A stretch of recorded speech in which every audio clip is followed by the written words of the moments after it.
সম্মানিত মনোগণ, এই মুহূর্তে আমি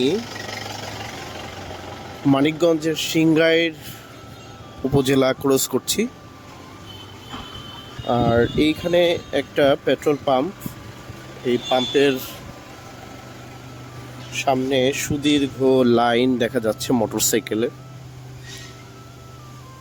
তো বাংলাদেশের এবং বাংলাদেশের বাইরে আমি মনে করি যে এই পেট্রোল বা জ্বালানির সংকট এভাবেই মোকাবেলা করছে সবাই। আর এই জ্বালানি সংকট মোকাবেলায় সবাই যেন ভুক্তভোগী কোনো না কোনোভাবে।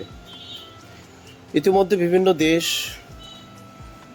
রাষ্ট্র এই জ্বালানি সংকটকালীন সময়ে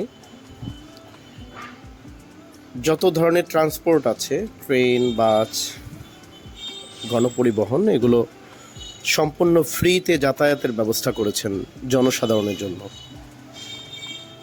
তো আমাদের সদস্য সরকার আশা করি যোগ উপযোগী কোনো একটা সিদ্ধান্ত নেবেন, যেই সিদ্ধান্তের কারণে জনগণের কিছুটা হলেও কষ্ট লাঘব হয়।